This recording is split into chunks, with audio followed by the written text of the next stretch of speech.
When discussing groundbreaking albums in hip-hop history, Stankonia by Outkast stands out as a true milestone. Released in 2000, this album didn't just push boundaries, it obliterated them. It was a fearless blend of styles and ideas that redefined what Southern hip-hop and hip-hop as a whole could be. Musically, Stankonia is wild, unpredictable, and endlessly inventive. Outkast threw everything into the mix. You got Southern rap, you got rock, funk, soul, gospel, techno, and even elements of psychedelia.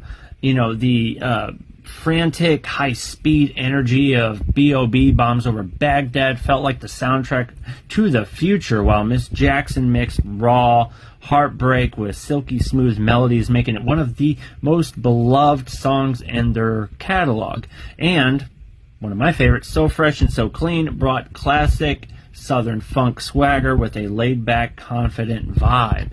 But Stankonia wasn't just sonically adventurous, it was thematically rich too. The album wrestled with big ideas, disillusionment with the American dream, the complexity of relationships, the dangers of fame, and the dark corners of modern life.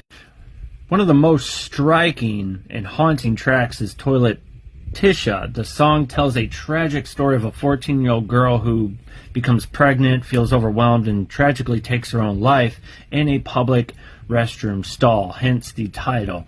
It's a stark, painful narrative that Andre 3000 delivers with an unsettling honesty. He, reportedly wrote the song to shine a light on the pressures and hopelessness that can surround young women in a desperate situation.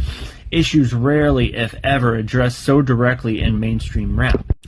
Toilet Tisha isn't meant to be like a catchy or radio friendly. It was meant to make you uncomfortable. It forces listeners to confront real life tragedies that are often ignored or swept under the rug. In the middle of all the album's futuristic sound and cosmic energy, this song reminds us that Outkast never lost touch, with the harsh realities of the world they came from.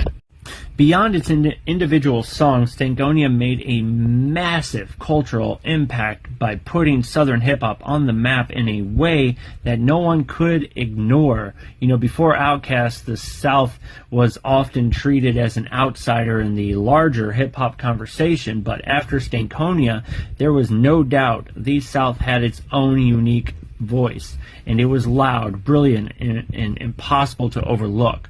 The album opened the doors for artists like T.I. and Lil Wayne, Ludacris, and eventually Future and others to carry the Southern torch forward. So in the end, Stankonia wasn't just a record, it was a revolution. Outkast didn't just put Atlanta on the hip-hop map, they expanded what the map could look like, what it could sound like, and what stories it could tell. And that's why I think Stankonia remains one of the most vital and visionary albums in the history of hip-hop. So if you haven't listened to this album, check it out. You're missing out. Let me know what you think.